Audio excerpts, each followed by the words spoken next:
As the wall clock struck 5 p.m., I shut down my laptop, put it in my bag, and stood up. I planned to finish the rest of my work at home.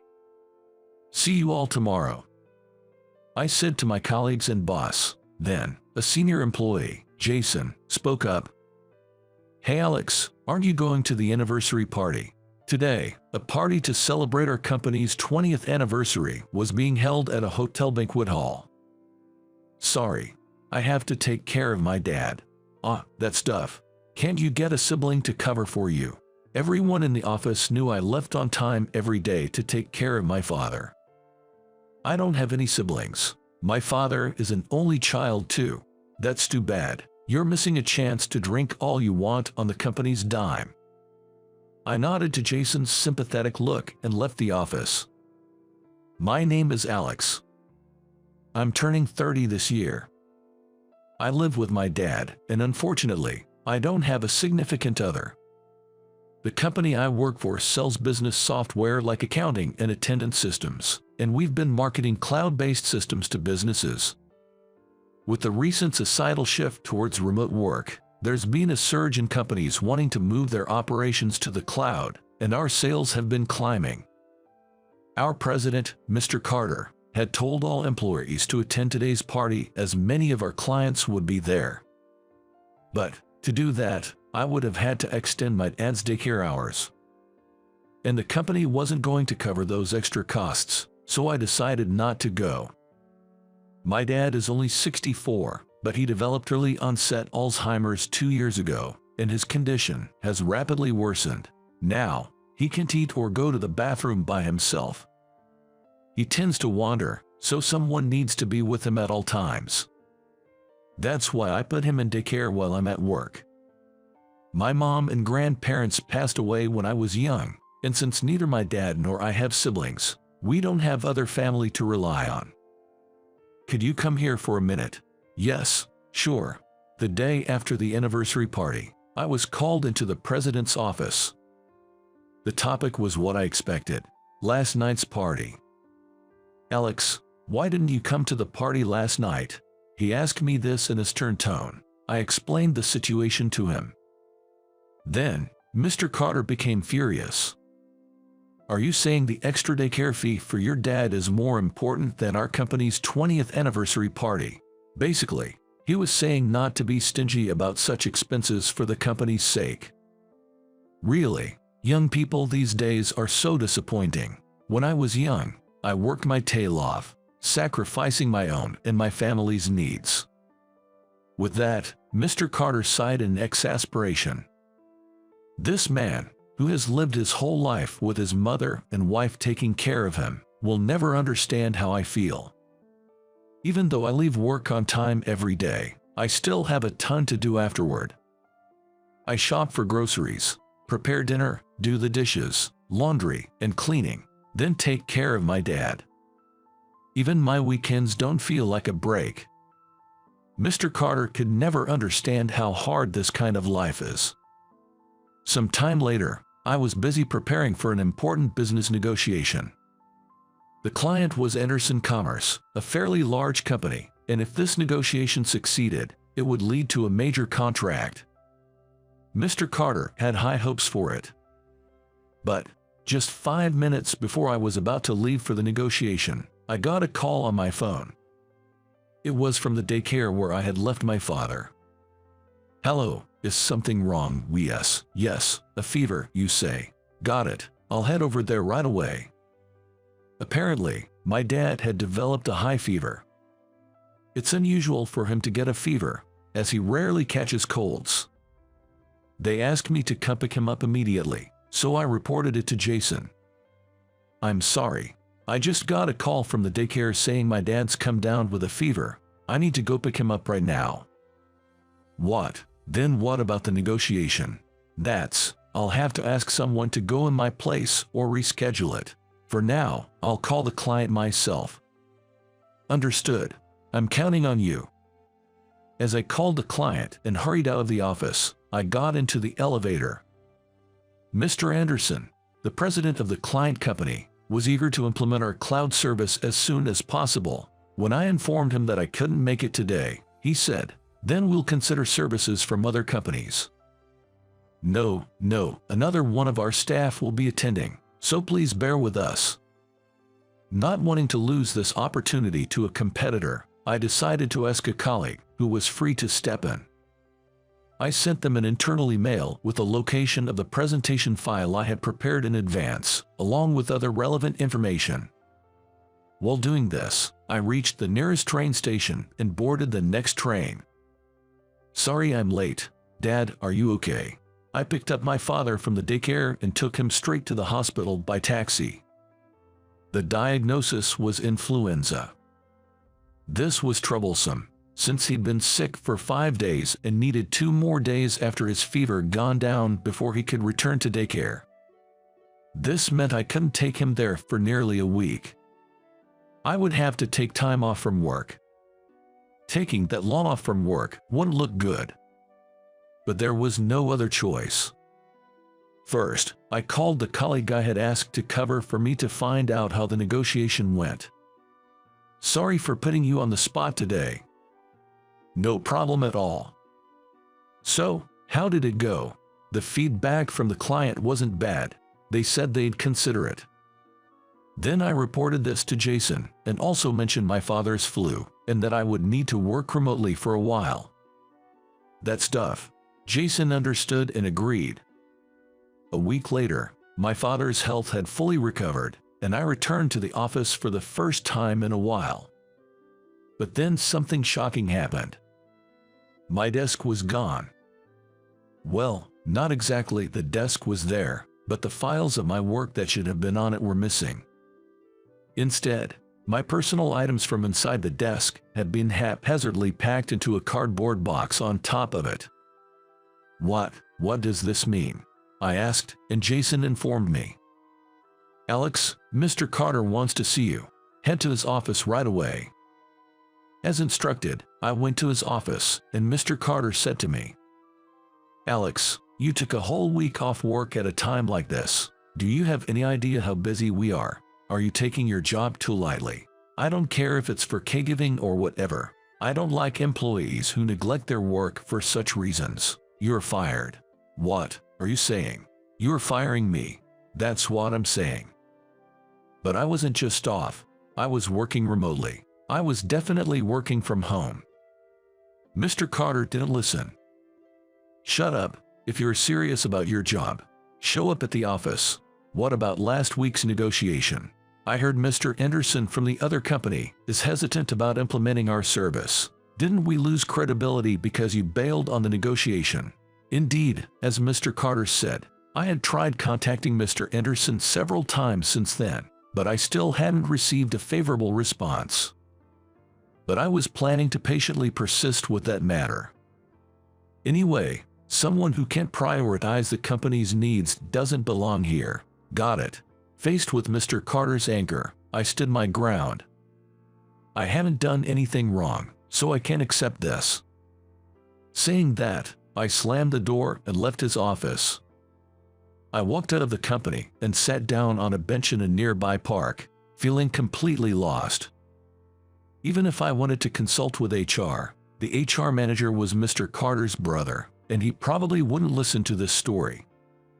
After all, I shouldn't be fired without a valid reason. So, this was just harassment out of Mr. Carter's anger, but on further thought, working under such a malicious person was foolish. With that in mind, the next day I submitted my resignation. I had no more attachment to that company. In any case, I needed to support my father. I immediately went to the employee service and started looking for a new job. Fortunately, 2 weeks later, I secured a job in the same industry. It was a bit farther from home, and the salary was lower than my previous job, but it couldn't be helped. I diligently applied my product knowledge and sales experience gained from my previous job. After a while, I got to know a female office worker at the desk next to mine named Emily, and surprisingly, she confessed her feelings to me, and we started dating. Emily was 26, 4 years younger than me, a calm, bright, and kind woman. If I hadn't resigned from my previous company, I would never have met Emily. Thinking about it, maybe being unfairly fired by Mr. Carter turned out to be a good thing. Life has its ups and downs. There are good times and bad times. So, even when bad things happen, I believe there will be good things ahead, and I should keep living positively. It was some time after Emily and I started dating. My direct boss, Michael, began to target me. He harassed me when no one else was watching. I was repeatedly forced to redo reports and presentation materials, and I was unjustly criticized for my abilities and appearance. And that was without having made any mistakes. "You're completely useless." He would keep throwing such words at me. Each time, I wondered if he was okay. Eventually, I learned why Michael was acting this way from a conversation with a female colleague.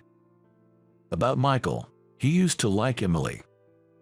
Really, I had no idea, but she wasn't interested, so she kept turning down his dinner invitations. So that's it. He didn't like that I won Emily's heart. Moreover, Michael started snatching up deals I was close to closing, claiming the credit for himself, so my sales performance wasn't improving, which was incredibly frustrating. Maybe this was a price for dating Emily. But the stress was wearing me down, and my mind was slowly becoming exhausted.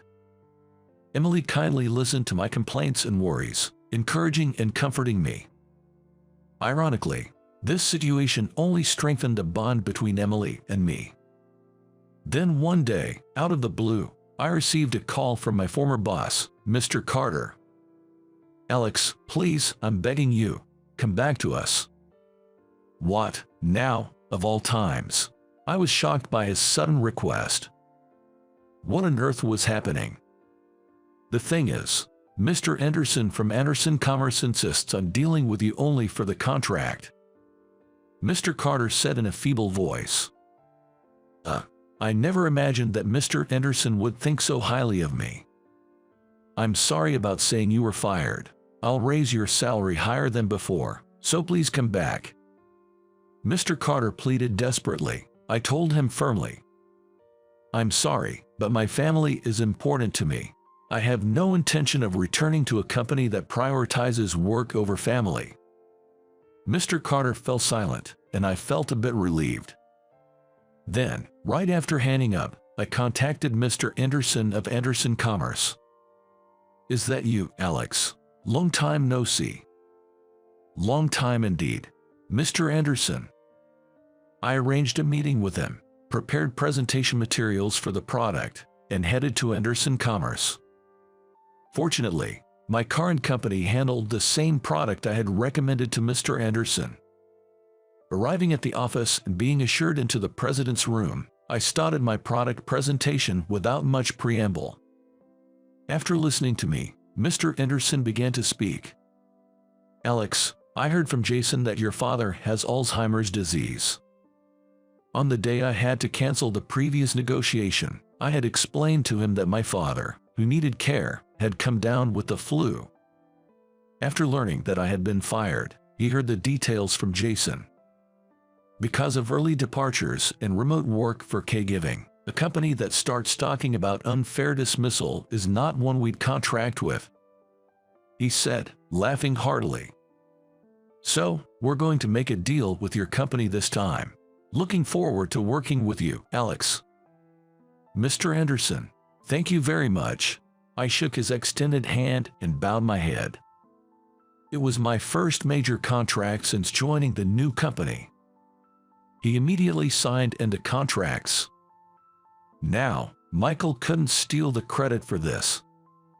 Mr. Anderson and I talked about various things afterward. Actually, my wife was in a car accident a few years ago, and the after effects left her in a wheelchair, so I know how hard it is to care for a family member. "You're doing well." So that's why he sympathized and helped me. "Life is hard for both of us, but let's keep at it," he said, patting me on the back, which gave me courage. Life has its ups and downs. I feel like good things will continue from here. Meeting Emily and being tired from work and caregiving, her presence heals and energizes me. I want to be that kind of presence for her. I want us to be a relationship where we support each other. Thinking this, one day I proposed to her. "I'm so happy," she said, crying with joy. I had been nervously wondering if she might say no because of my father's caregiving, but it seems I had nothing to worry about. Announcing our engagement at work might make Michael's harassment worse, but I am prepared for that. However, before we could even announce our engagement, Michael's transfer was decided. Life truly has its ups and downs. You never know what might happen, and even if bad things keep happening, I believe that good things will come later in equal measure. With that thought, I continue to work hard at my job and caregiving, planning to make Emily happy for the rest of our lives. Since I lost my wife in an accident, I've been raising my daughter on my own. My name is John. My wife, Susan, and I said our final goodbyes when our daughter Emily was still in middle school. Both Emily and I struggled to move on from the loss of Susan, but we knew we had to keep going, just the two of us. I worked tirelessly to ensure Emily could go to college, and I did as much as I could around the house. Emily, bless her heart, actively helped with housework and cooking. She grew up to be a great cook, just like her mother, and that made me so proud. Now, Emily has started college this year. Emily wanted to go to art school, so I thought she would move to a big city, and I felt a bit down about being alone. But then she said, "Dad, you can't handle the house without me, so I'll stay a bit longer." I wasn't sure if she was kidding or not, but she chose a college close to home. "I can handle the housework," I told her, but I couldn't hide my happiness. Then, one day, I came home from work feeling really tired. Emily had cooked dinner after her club activities, but I couldn't finish it. "Are you okay? Feeling sick?" she asked worriedly. I just brushed it off with a smile. "It's probably just fatigue. I'll be fine after some rest." But the physical sluggishness continued for days afterwards. I checked my temperature, a normal 98.6 degrees. It was strange, but not bad enough to miss work. I didn't think much of it and carried on as usual. But I found it hard to eat much at dinner. Emily kept urging me to go to the doctor, but I, disliking hospitals, relied on energy drinks and went to work. However, my condition didn't improve, and one day, Emily said to me, "We're going to the doctor tomorrow." The doctor? I told you I'm fine." I laughed it off, but her serious look didn't change. "I've already taken time off work, so no backtalk, just do as I say." Her commanding presence was so strong, I couldn't help but reply, "Yes, ma'am." I had to chuckle at this bit of pressure from Emily. She's starting to resemble her late mother, Susan, in that way. Emily has always been sensitive about my health. It's no surprise, really. After Susan suddenly passed away, I was the only parent left. When Susan went to heaven, I remember holding a distraught Emily in my arms as she sobbed, "Dad, you just can't die, okay?" So, I guess she's really scared of losing me too. Hearing this makes me happy to be so cared for by my daughter, but it also reminds me that I need to take better care of my health. Emily drove us all the way to the hospital, but I was nervous about driving as she had just got her license. "Hey, are you sure you're okay to drive? I can take over," I offered. Just don't talk to me right now. I'm concentrating, and you driving in your condition is even scarier. Leave it to me," she insisted. Watching her hunched over and gripping the steering wheel, I thought she had some nerve to say that. I was tense the whole ride, but when it was all said and done, Emily didn't make a single mistake and got us to the hospital safely. "See, I told you I'm good at this. Though my instructor did say I drive too slow," she said afterwards.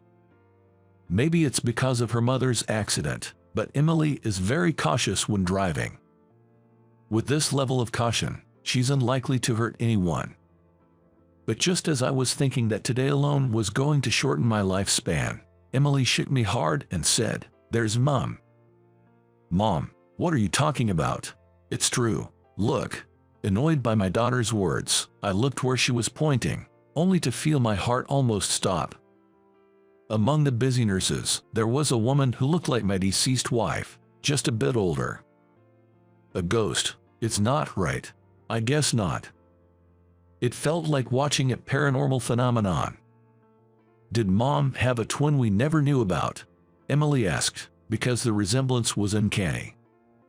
"Susan was an only child. There's no way she had a twin. While it's not impossible that she had a long-lost sibling, such coincidences only seem to happen in TV dramas." Yet, even with these thoughts, I found myself unable to take my eyes off her. I knew she looked similar, but I was captivated. Later, I was diagnosed with acute hepatitis. When my daughter, Emily, heard from Dr. Williams that I had acute hepatitis, she almost cried, but relaxed after he kindly assured her, "It's okay, a little rest should do the trick." Then she glared at me. I apologized with my eyes. "I understand. I'm sorry for not seeing a doctor sooner." After that, I was admitted to the hospital. "I'll bring you some clothes. Call me if you need anything." "Thanks, I appreciate it," I replied. It was then, as Emily was about to leave, that it happened. "Nice to meet you. I'm Sarah, the nurse in charge of John." "Pleasure to meet you," said the woman who greeted us, to which both Emily and I widened our eyes. That's because she looked just like my late wife. Nice to meet you. I'm Emily, his daughter. Please take good care of my father," Emily said, bowing her head, and Sarah smiled. "You have a wonderful daughter." Her laughter brought back memories of my late wife, and I could only respond with a puzzled smile. "If you need anything, just call," Sarah said kindly before leaving my room. After she left, Emily took out a photo that she's always cherished. It's a picture of the three of us when she was in middle school. Both Emily and I looked younger in it. The only one who hasn't aged is my late wife. Looking at it now, it feels like Sarah, the nurse, reflects what Susan would have looked like if she had lived with us, a strange but intriguing thought. They really do look alike, don't they? Emily and I smiled at each other, acknowledging the resemblance. Afterwards, Emily and I became very close with Sarah. She was a very friendly person, and whenever she saw Emily visiting, she'd pop into my room for a little break, and the three of us would often chat. Despite being in the hospital, I was happy. It felt like I was talking with my late wife. Eventually, my hepatitis calmed down, and my discharge was arranged. "I'm going to miss this," Sarah said with a sad look, so I boldly asked her out for dinner, and she happily agreed. Emily, standing beside me, patted my shoulder and said, "Way to go, Dad." I quickly added, "Of course, Emily will be there too," to Sarah. Emily looked at me with a "what are you nervous about" kind of look. "Emily will join us." "Yay, I'm so happy," Sarah exclaimed with even more joy, leaving Emily no choice but to shrug and laugh. I didn't quite understand, but it seemed like Sarah really liked Emily, and I convinced myself that this was okay. Later, I chose a French restaurant with private rooms so we could relax without worrying about others, and we had a great time eating and chatting. It truly felt like spending time with my wife and daughter. Oh, how fun it was. As the drinks flowed and a pleasant buzz set in, I found myself gazing at Sarah. As we were wrapping up, Emily, with a smile, thanked Sarah, saying, "Thank you for today." "Yeah, I had a great time too." "Thanks, Emily," Sarah replied. Suddenly, Emily's eyes filled with tears. "What's this? I had fun, but now I'm crying." Unable to hold back her tears, Emily started to cry uncontrollably. "Emily, are you okay?" Confused, Sarah looked on as I rubbed Emily's back, explaining, Hearing her own name from you might have reminded her of her mother. Then, I shared how Sarah resembled my late wife, that probably both Emily and I felt like we were spending time with family again, and I apologized for putting her in the situation. So, that's it, Emily. You really loved your mom, huh? Sarah gently stroked Emily's head. This scene, so reminiscent of my late wife comforting her daughter, brought tears to my eyes, but I held them back. Then, to my surprise, Sarah began to cry too, leaving Emily worried, asking, "Are you okay?" "I'm sorry, I've been holding back tears watching Emily," Sarah admitted. I was clueless and looked down at Emily, who also seemed perplexed. Then, Sarah began to talk about her past. She revealed that she had lost her husband and daughter in an accident around the same time Susan passed away. Since then, she had been living alone, working as a nurse. But when she saw Emily in the hospital, she was shocked by how much she resembled her late daughter. She told me, "It was like my grown-up daughter had come back to me. I was so happy. I felt like I was talking to my daughter in heaven, and it made me incredibly happy." Touched by Sarah's words, Emily couldn't hold back her tears anymore. It was a strange encounter where Sarah and I, both having lost someone dear, grew closer. One day, I had the chance to go out alone with Sarah. Originally, Emily, Sarah, and I were supposed to have dinner together, but Emily suddenly canceled, claiming to have caught a cold. However, she seemed fine, probably playing hooky, as she was happily gaming when I left the house. Although I thought it was unnecessary concern, I was somewhat pleased to be alone with Sarah. So, I booked a slightly upscale restaurant. Sarah and I had a lot in common and enjoyed our conversation. As we laughed and drank, I said, "I'm sorry." "What's come over you all of a sudden?" she asked. "I might have been chasing the ghost of my late wife. You look so much like her. I wanted to be close to her, even if just a little." Sarah chuckled at that. "Do you still see the ghost now?" Her gaze made my heart skip a beat. At first, I was indeed chasing after my wife. But it's different now. Gradually, I find myself drawn to Sarah herself. It's a feeling I haven't had in a long time. "No, I don't," I replied, and then I confessed, "I've fallen for you, Sarah." Sarah blushed and looked down, then said with uncertainty, "Is that okay, me? I wonder if Emily would be okay with me." I couldn't help but laugh. "I think it's fine. In fact, Emily even told me to go for it." Sarah looked surprised, so I laughed again. And that's how Sarah and I started dating. When I told Emily about it, she happily said, "Way to go," and patted my back. But I had one guilt nagging at me. "Hey, Emily, do you think Mom would be okay with me and Sarah dating?" I thought I had troubled her with a difficult question, but surprisingly, Emily answered right away. "What would you do if Mom was in your shoes and she found someone she liked?" "Well, I guess I would support her happiness." Emily smiled warmly. "Then, I'm sure Mom would also support your and Sarah's happiness." Her words were simple, but they somehow lifted the guilt I felt. I opened the jewelry box. Inside was a wedding ring. Suddenly, Emily appeared and asked, "Are you giving it today?" I replied, "Yeah." I had already told Emily in advance about my plan to propose to Sarah. Then, about 2 years after meeting Sarah, with the encouragement of my daughter, who had long realized my feelings, I proposed to Sarah and we married. Emily, having studied diligently at art school, is now working as a staff at an art museum. She would laugh and say, "You'll be fine without me, right?" and finally moved to New York to live on her own. However, she still comes back home occasionally, sharing her New York memories with Sarah and me. Sarah and Emily are so close they even go on trips together. Watching this heartwarming scene might be my greatest happiness now. I cherish this new life of 3, brought together by a chance encounter. During the prime of my youth in high school, I had a girlfriend with whom I chased dreams together. I genuinely wanted to cherish her, but I ended up betraying her feelings. After being apart for over a decade, we met again at a reunion. She looked down on me with cold eyes, but fate had us meet again on the same flight days later. My name is John. Today, I am going out. I've dressed up after a long time and setting my hair in a way I'm not used to. Tonight, there's a high school reunion, and since I wasn't scheduled for work, I was able to attend.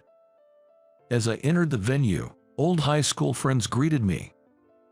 The star player of our soccer team back in the day still looked as fresh as ever, and the nerdy friend, who used to get all excited talking about cartoons, had transformed into a model. Some had changed, others remained the same. With a sense of wonder, I enjoyed the time spent with old friends. Man, those were the days. To be honest, my heart was racing before coming here. Felt a bit awkward since I didn't graduate with everyone. What are you talking about? We all shared those high school years, didn't we? I just realized how blessed I am to have such friends. Back then, due to certain reasons, I couldn't attend the graduation ceremony. So, attending this reunion was special, but I also felt a bit out of place. However, the words of the friends in front of me were reassuring. And just when we started getting into old stories, a late arriving woman caught almost everyone's attention. She quickly became the center of attention for both men and women. Her name is Catherine. She was the school beauty, popular among both boys and girls. She is as beautiful now as she was then, with the men waiting for a chance to talk and the women eagerly trying to strike a conversation.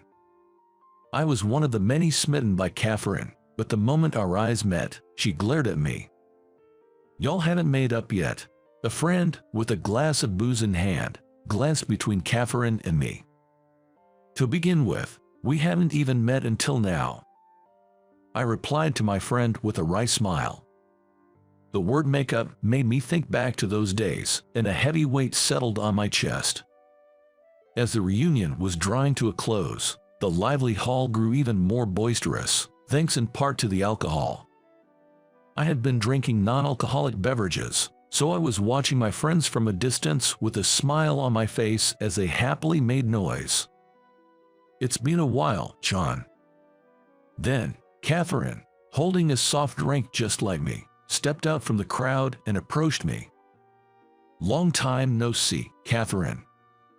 We exchanged slightly awkward greetings, followed by a momentary silence.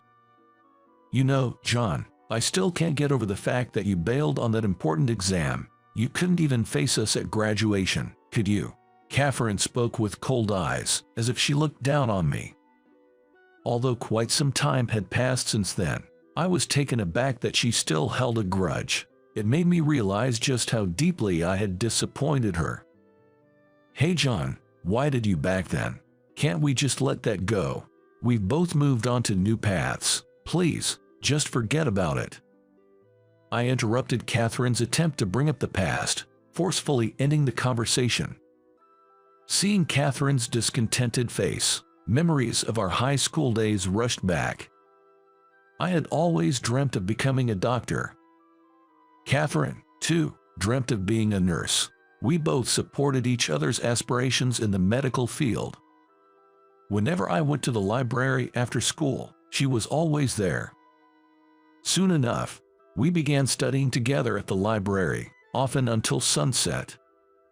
Before we knew it, we grew fond of each other. In our senior year of high school, I confessed my feelings, and we began dating. We'll work together in the same hospital, you as a nurse and me as a doctor. That was our big goal, our promise. But I turned down the opportunity to take the entrance exam for a renowned medical school. When questioned why, I remained silent. That day, Catherine got angry at me, accusing me of breaking our promise to make our dream come true together. Rumors started that I backed out because I was too scared and unsure if I'd pass. Now, One might guess that these rumors were sparked by someone jealous of my relationship with Catherine, but Catherine believed those baseless rumors. Disappointed at me, she graduated high school and moved on.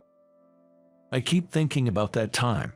Catherine, lost in thought, began to speak with her eyes lowered, but her words were drowned out by a call from some girls, not from me this time. As Catherine reluctantly walked away from me, a part of me felt relieved. Now, I could tell her about the circumstances back then, but it wouldn't change the past. So there's no need to bring it up. I don't want to disturb her feelings now. When the gathering was about to conclude, knowing I had work the next day, I quietly told my friend and left early. Months after the reunion, I kept in touch with the friends I reconnected with and even went out for drinks once. During that time, I heard that Catherine was working as a nurse at a university hospital. One of my friends had spotted her when he went to the hospital due to feeling unwell. Another friend excitedly mentioned that he had spoken to Catherine during the reunion and found out she was single, having been so ever since our breakup. "John, you should give it another shot. You two were perfect together back in high school." My friend nudged me to consider getting back with her, but remembering Catherine's cold gaze during our meeting, I could only respond with a laugh, saying I'm not in her league anymore. Now, as I recollect those moments, I'm on a plane, heading to a conference in another state. Exhausted from my hectic schedule, I planned to sleep through the 1-hour flight and put on an eye mask. "Excuse me, I need to get through." I was seated on the aisle, and it seemed I was blocking someone trying to get to their seat. I removed my eye mask in response. "I'm so sorry." "Wait, Catherine." "Hut, John." As I was about to sit next to a woman, to my surprise, it turned out to be Catherine. I never thought I'd see her again. What a coincidence. When Catherine saw me, she froze as if time had stopped, giving me a startled look. Then the in-flight announcement began, and Catherine quickly took her seat. Perhaps both of us felt awkward because for the next 30 minutes after the plane took off, neither of us exchanged a word, and time just seemed to drag on. Despite my earlier fatigue, my eyes were now wide awake. We're heading to the same state. Maybe we're attending the same training seminar. Lost in such thoughts, I was jolted when a flight attendant, looking pale as a ghost, shouted out, "Is there a doctor on board?" The plane buzzed with concern, a scene many had only seen in movies or TV shows. "I'm a doctor, I'm coming." I immediately stood up and headed towards the flight attendant. Showing my medical license, I proved my identity as a physician. The flight attendant, looking relieved, led me to an elderly man who had collapsed. "I'm a nurse. Let me know how I can help." Soon after, Catherine rushed over. She had been staring at me with wide eyes, but the sight of the elderly man on the floor turned her expression to one of urgency. "Sir, can you hear me? Do you know where you are?" I tried to gauge the elderly man's consciousness, but his response was weak. "Do you have any pre-existing medical conditions?"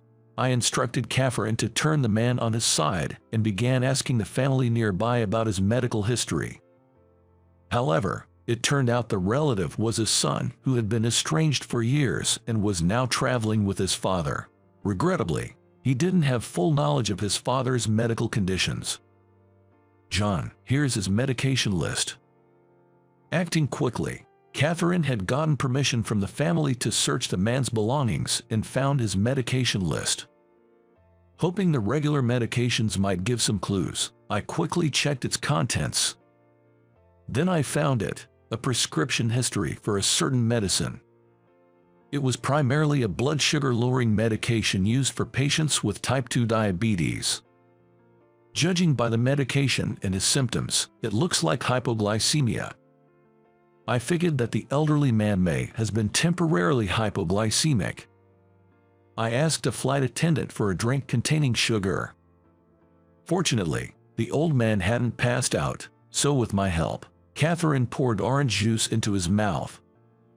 After confirming he swallowed, we continued giving him more to drink slowly. Little by little, he drank it all, and after resting a bit, he started to regain consciousness. Judging there was no need for an emergency landing, I requested that an ambulance be on standby just in case, so he could be taken to the hospital immediately upon landing. "Thank you so much. You saved me. It was my first time handling something like this, so I might have made you uncomfortable. I'm grateful you trusted and followed my guidance. I didn't do any specialized medical treatment, and I don't think I did anything deserving of thanks," I replied. Still, she insisted on expressing her gratitude. The mutual thanking continued for a while, and Catherine, who was also showered with thanks, humbly responded, "I didn't do much," creating a strange scene where everyone was bowing their heads in gratitude. Relieved that everything was okay, I planned to rest up and head straight to the hotel I had booked before my training session. "John, do you have a moment?" But that plan was interrupted when Catherine called out to me. We ended up at a cafe inside the airport. They had some local delicacies, and I was torn about what to order but settled on a regular cup of coffee. Amidst the heavy silence, Catherine was the first to speak. "John, did you become a doctor?" She looked happy but also a bit sad. I replied honestly, "Yes, that's right. It took a little longer than I expected, but I finally became the doctor I always dreamed of being." Hearing about my dream being fulfilled, Catherine looked shocked and was momentarily lost for words. "But why did you decline the exam back then?" She was trying to understand everything and looking like about to panic. I decided to tell Catherine why I had declined the entrance exam to a prestigious medical school back in high school. "Catherine, the truth is, right after high school, I was hospitalized and treated for leukemia." "Leukemia? Wait, what are you talking about?" "One day, as I was preparing for my college entrance exams, I felt extremely fatigued and had a fever, so I visited the hospital.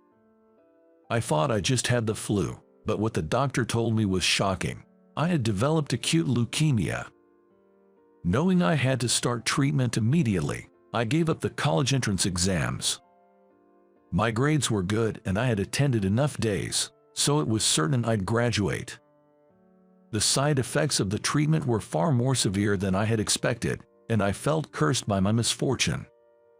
Lying in my hospital bed, images of my friends' graduation ceremonies and their bright, shiny new lives kept flashing in my mind. Because of that, envy towards my friends naturally welled up in me. I felt as if I was the only one suffering and began to cry. I truly started to loathe myself. This endless inner turmoil slowly consumed me. I have given up on my dreams, couldn't graduate with my friends, and even lost my beloved Catherine. The sense of loss was immense, to the point where I felt devoid of any will to fight the illness. Yet, what kept me going was my memories with Catherine. I had heard rumors that Catherine passed the nursing school exams. I was overjoyed, as if it were my own achievement. Catherine would now start a new life, surely with new friendships and opportunities. I projected my own hopes onto Catherine's glittering future. Although I felt envy and conflict about many things, for some reason, when it came to Catherine's bright future, I felt nothing but genuine happiness and support for her. Knowing about Catherine's success gave me the drive to continue my treatment. At times, I felt overwhelmed by the reality that I couldn't be by her side, but knowing that Catherine was pushing through kept me going. Just that fact alone gave me the strength to persevere. In the end, thinking about her helped me break free from my negative emotions. After a long stay at the hospital, the treatments worked, and I was able to return to my regular life. But this was several years after high school graduation. Except for my family and a few close teachers, no one knew about my illness. I didn't want to be a burden during such a crucial time for my friends and Catherine. That's why, even when rumors spread, I never denied them. At a reunion later, I finally revealed my condition to my friends. They cried, saying they were glad I recovered. "Why didn't you tell me? You had to fight through this all alone." Tears streaming down her face, Catherine exclaimed this. The other customers at the cafe stared at us as if we were having an argument, but Catherine continued regardless. "I threw a lot of harsh words at you, John, saying you were cowardly, or that you ran away. I'm sorry for saying things that hurt you, especially when I didn't know the full story." "It's okay, Catherine. You didn't need to bear the burden of my illness, Catherine. I wanted you to just focus on achieving your dreams." I never expressed those feelings out loud, but I simply sat beside you and gently rubbed your back. "You know, Catherine, looking back, I'm actually glad I got sick." She looked at me as if questioning what I was saying, but it was the truth. Yes, the diagnosis was shocking and it was tough, but meeting the hematologist who treated me made me realize deep down that I really wanted to become a doctor. That doctor had a huge impact on my life. He was always genuine, never hiding anything, and never treated me like just another patient. He'd always visit my hospital room with a cheerful tone, make some lighthearted jokes, have a laugh, and then leave. At first, I was emotionally shattered and found it hard to appreciate his attitude, but eventually, his brightness became my salvation, and I began to open up. That doctor once told me, "I too was seriously ill like you, John, so I kinda know what it feels like to be in a hospital room for long hours, how lonely and anxious it can get. But now that I'm better, I wish I had enjoyed those moments more. Being sick doesn't define you. I've never pitied my patients, but I do understand how they feel. I just want to be there to support them." Hearing this, I felt determined not to give up on my dream. After getting discharged, a few years passed, and I decided to take the med school entrance exams again. I told her that I managed to pass, and after a few more years of intense studying, I'm now a budding hematologist. So, everything's worked out, and you don't need to worry about anything, Catherine. I don't want her to apologize. Even if we can't be lovers like before, since we've met again, I hope we can still be good friends. I've always only had feelings for her. She's strong-willed and cheerful. Genuine, with a determined spirit that never gives up. I've always loved that about her. Even after we broke up. I never wanted to seem clingy, so I never voiced these feelings. But I still have feelings for you, John. However, Catherine said something I hadn't expected. "I've only ever loved you, John. I dated someone else once, but I kept comparing him to you, and we broke up after just 2 days." She half-jokingly mentioned how absurd it seemed to bring up such things now. She felt deep regret for being so wrapped up in herself back then that she couldn't consider my situation. Our shared dream made it hard for her to understand why I gave up without discussing it with her. She felt angry, sad, and a profound sense of loss. Over time, that emotion turned into anger directed at me, and she apologized for taking it out on me. Hearing that, I realized that maybe not telling her about my illness was just my own selfishness. She suffered because I didn't share my situation with her. "I was so happy to see you at the reunion after such a long time, but after seeing your attitude, I regretted it when I got home. I know it might sound out of the blue, but I still love you, John. I can't help it." Standing in front of a crying Catherine, I was shedding tears too. "I'm sorry for hurting you with my ego, Catherine. If I had been honest back then, maybe we'd still be together. All I feel now is regret." Catherine shook her head in disagreement with my words. "I'm sorry, Catherine. I've always loved you." Finally, I was able to express my true feelings. Hearing me say over and over how I still loved her, Catherine covered her face with her hands and broke down crying. "After all the terrible things I said, you still love me. Of course, hating you would have been much harder for me." Caught up in our conversation, a sudden burst of applause surrounded us. We have completely forgotten that we were in a cafe inside the airport. Overwhelmed by embarrassment, Catherine and I both blushed and apologized for causing a scene. But instead of reprimands, we were showered with words of blessing and congratulations for a while. Once we were able to leave the airport, Catherine and I shared our feelings again and decided to start dating. Though I thought Catherine was here for the same conference, she had only come to meet her sister and headed in the opposite direction. I looked over at her as she turned and waved repeatedly, thinking how adorable she was, and started walking, hoping to make it to the workshop. Then we dated a lot, as if to make up for the time apart, and started living together at the 1-year mark of our relationship. I was working hard every day, putting even more effort into my job and studies, trying to become a hematologist, which had always been my goal. Catherine, too, was working hard, wanting to achieve more than she already had. Our friends, as if we had gone back in time, cheered and congratulated us warmly. For now, my leukemia hasn't recurred, and I'm living peaceful days. Knowing Catherine is waiting for me at home is the biggest motivation in my life. We're still settling down in our careers, but we're discussing getting married soon.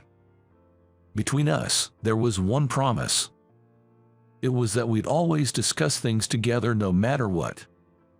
When we decided to move in together, Catherine told me that holding on to worries alone was off limits, and that's the promise we made. Whatever happens, we'll support each other. Being that kind of couple is our new goal and dream. John, I look forward to our life together. Me too, forever and always. Wait, is that a marriage proposal? Maybe. Oh, come on, I'll take that as a proposal. I happily accept. You're so pushy, Catherine, but I love that about you. I always want to be laughing by Catherine's side like this.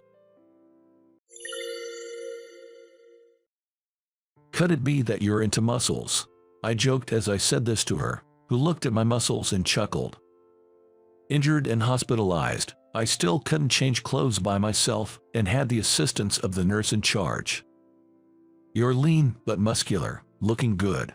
I was fluttered by her compliment and I said, "Watch this," attempting to flex my pecs, but it hurt and I couldn't move them, ending up being laughed at instead.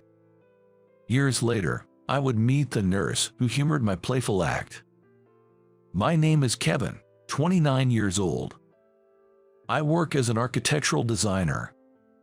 Originally from a rural area, perhaps because I was used to the peace there, when I first moved to the city, I was overwhelmed by the crowds and felt out of place, but recently, I've felt more at home. In rural areas, having a car is essential, but in the city, it's often easier and more convenient to walk or take the bus. No worries about parking. My current job is about a 20-minute walk from my apartment. It's a bit of a distance, but considering I have a desk job, the walk serves as good exercise. One evening after work, just 5 minutes into my walk, I was suddenly caught in a downpour. The rain quickly intensified, so I headed to a nearby convenience store to buy an umbrella.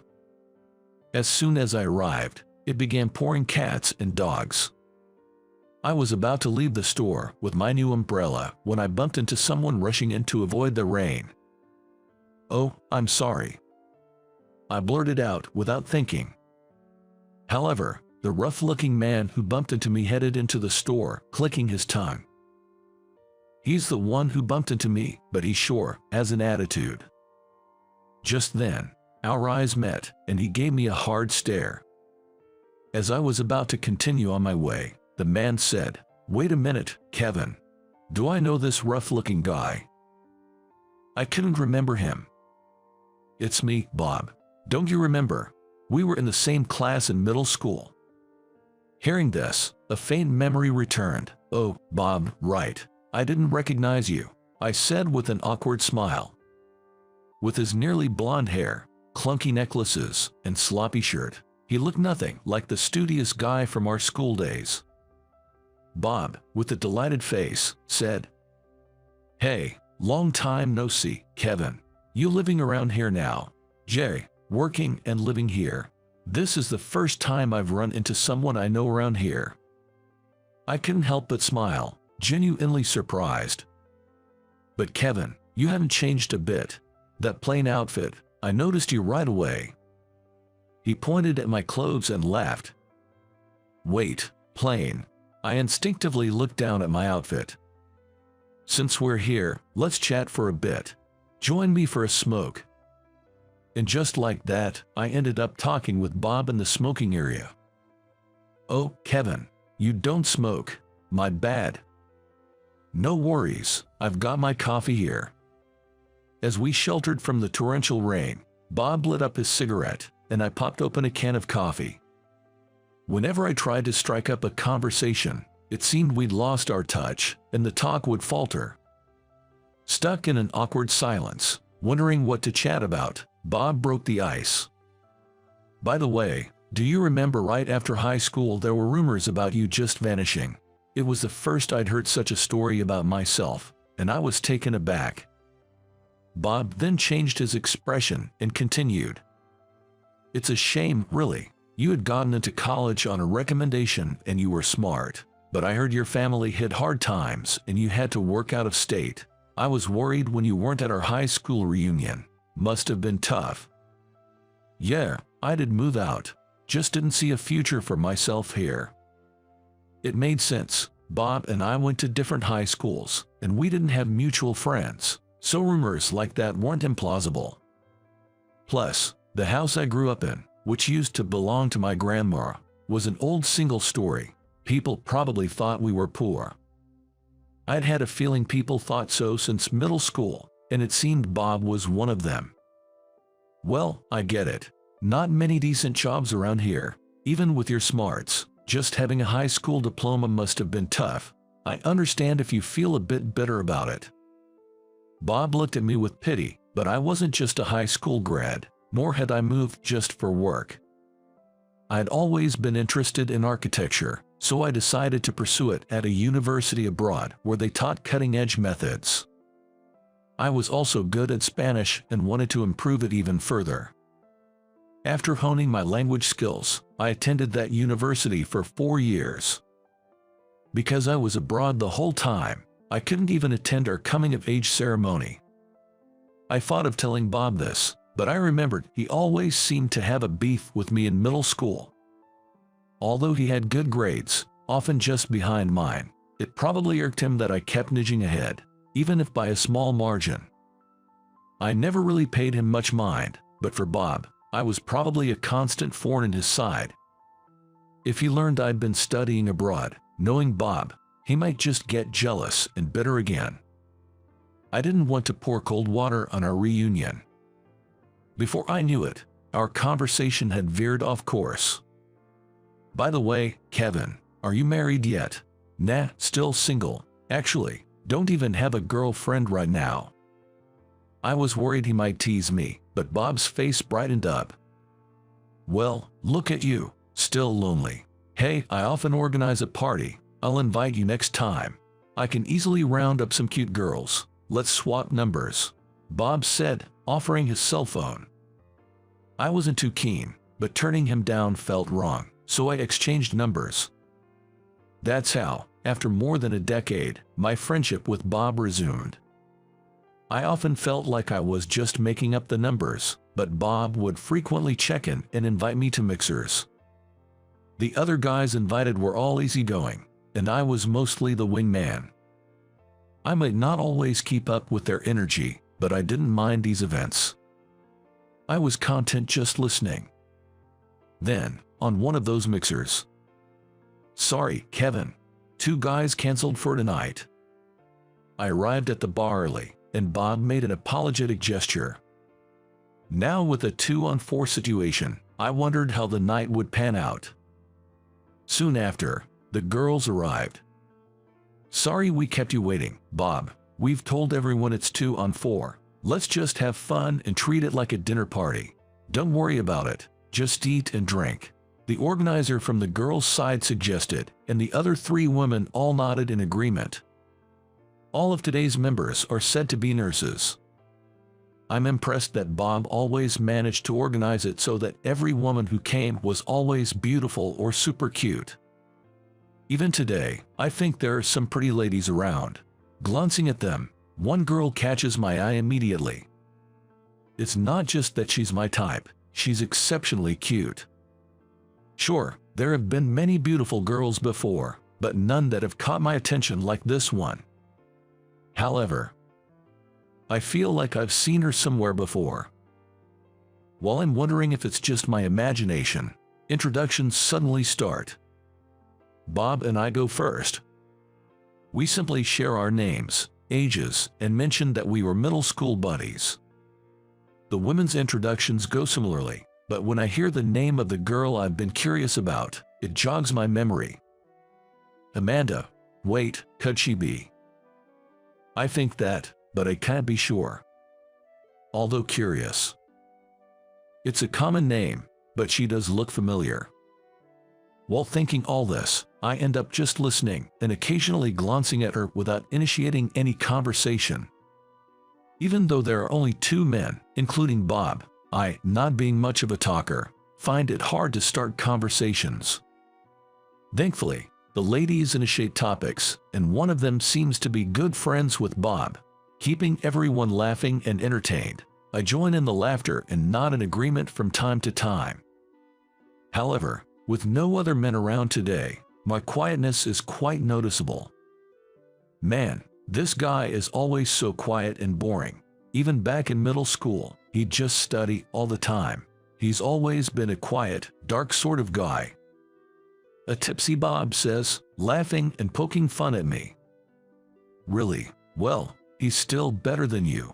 The lead woman snaps back at Bob, making everyone laugh. But a drunk Bob, getting carried away, begins to blabber on about me. You know, this guy lived in a super rundown house. You know those old-fashioned bungalows? Seriously, it really was poor. I wonder how he lived there. He was smart, but because of his family's financial situation, he went to work right after high school. Didn't even show up for our graduation. I was worried. But then, I ran into him the other day. Bob spoke of me in a mocking manner, enjoying every bit. I could have chimed in and said, no, that's not true, but honestly, telling the truth in this situation might have upset the drunken Bob even more. So, I just played it cool with a polite smile and let Bob carry on with his story.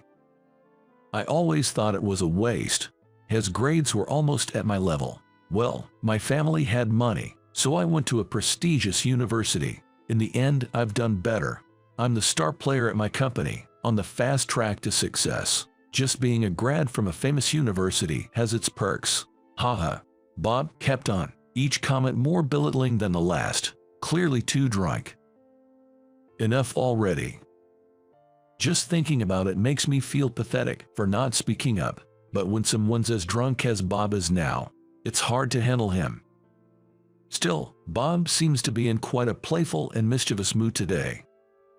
Exasperated, I decided to excuse myself saying, I'll be right back, need to use the restroom, and left my seat. Bob's being such a handful today. On my way out of the restroom, I bumped into a lady named Amanda who was telling the waitress, sorry, can I add 2 more of those to my order, please? Oh, hello there. She noticed me, smiled warmly and said, hey. I tried to reply casually, but ended up being awkward about it. Seeing my reaction, Amanda chuckled. Hey, Kevin, do you remember me? We met a few years ago. Amanda looked at me as if testing my memory. I thought so. You look familiar, and when I heard your name, it rang a bell, but I couldn't place it right away. Thank you for everything back then. I gave a nod of appreciation, making Amanda chuckle again. Oh, I just remembered. I was startled by Amanda's sudden exclamation. About what Bob said earlier, about you being a high school graduate, isn't that wrong? You had just graduated the university and started working at that time, right? I was surprised she remembered. Of course I remember. Never underestimate a nurse's memory. She said with a laugh. So, did you achieve your dream of becoming an architect? Yeah, I did. She clapped her hands in joy and said, "That's great. Congratulations. 5 years ago, I was walking to work when I got involved in a traffic accident. It was a collision between two cars, and the impact caused one of the cars to veer onto the sidewalk, hitting me. I was immediately taken to a nearby hospital. After some x-rays, it was found that I had a broken leg and a cracked rib. Though I had hit my head pretty hard and was out for a while, I made a steady recovery. After a leg surgery and some rehab, I was good as new." Amanda was the nurse who looked after me during that time. Even behind a mask, she was undeniably beautiful. The first time I saw her, for a brief moment, the pain seemed to vanish. Of course, that's an exaggeration, but she was so kind to me that I thought she was like an angel. Being a nurse, it might be expected of her to be kind to patients. However, when she would say things like "you're getting better little by little," and cheerfully engage me, or make small talk during 4 changes or blood draws, those moments, brief as they were, brought joy to my otherwise monotonous hospital stay. "Time to get changed, Kevin," said Amanda, appearing with a fresh set of clothes. "It's still hard for you to do it alone, so I'll help you out." She gently wiped my body with a towel and assisted me in changing. Then Amanda giggled and said, "You know, what is it?" Not sure what was amusing, I found myself laughing along. "You have some impressive muscles," she remarked, laughing softly. "Oh, these, well, I do go to the gym. I've always been skinny, and given my job, people tend to see me as frail, so I wanted to appear a bit stronger. It was one of the rare moments someone complimented my physique, and it made me feel proud." "Oh, really? What's your job that people see you as frail?" Still chuckling, Amanda asked. "I'm an architectural designer, still a rookie though. I had just started working after graduating when I got into this accident. I can't wait to get back and prove myself." Hearing this, Amanda said, "Wow, that's amazing. You have to keep pushing then." Looking at her laughing joyfully, I playfully asked, "Do you have a thing for muscles by any chance? Lean but muscular is quite attractive," she replied with a shy smile. "See, check this out," I said, attempting to show off, but I have completely forgotten about my cracked rib. "Ouch. Guess I overdid it." I grimaced in pain, placing a gentle hand on my rib. Amanda laughed and said, "You shouldn't push yourself too hard." Though it was a short interaction, I really enjoyed our conversation. "You've come a long way. Keep up with the rehab and let's work hard," she said, before moving on to her other tasks. After that day, Amanda wasn't my attending nurse anymore. I heard she was transferred to another department due to staffing shortages. I wished I could have gotten closer to Amanda, thinking that as I went through my remaining days in the hospital. Eager to get discharged and get back to work, I was working hard on my physical therapy. While moving from my room to the rehab room, I kept aimlessly wandering around hoping to bump into her. Hoping by chance to see Amanda, but never did. Yet, whenever I remembered Amanda complimenting my muscles, I felt motivated, not just with the usual therapy, but in my room. I secretly worked out, ensuring my arms wouldn't lose strength until my discharge. In the end, I never saw Amanda after that day and buried my feelings for her. But now, 5 years later, those feelings were awakened. "You still look so fit." Maybe Amanda was a bit tipsy as she laughed, touching my biceps.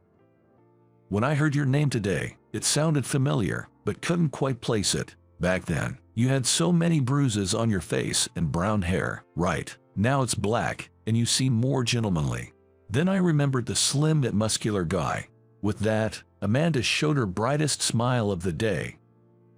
As our conversation drew to a close, she said, "Let's get back to our seats," and we returned together.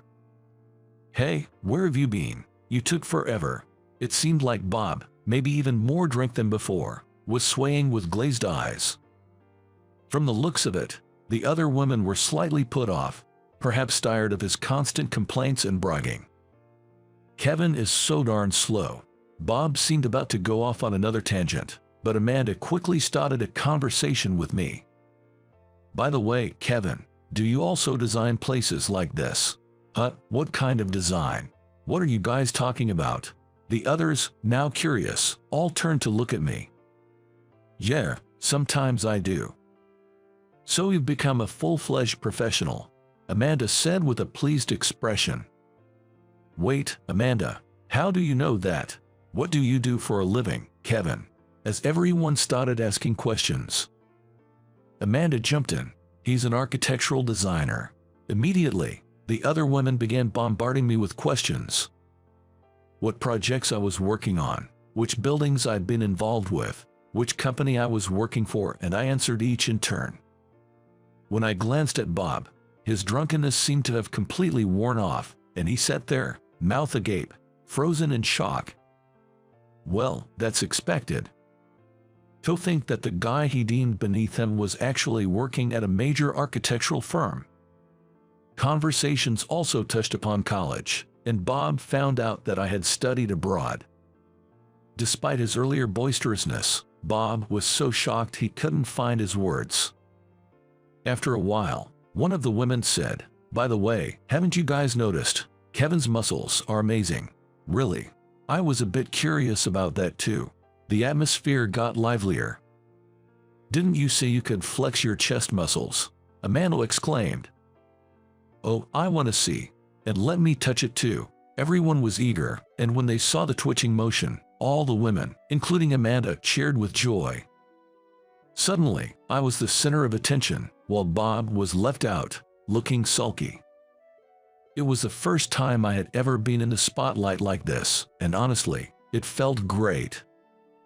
As we were about to leave, the female organizer said, "Can we get the check, please?" to the waiter. However, the waiter smiled and replied, "It's already been taken care of." Everyone was surprised and asked, "What do you mean?" I shouted, "Tonight's on me." Although I do think it's simple-minded of me to be pleased by the attention, it was the most fun gathering I've had, so I generously paid in advance.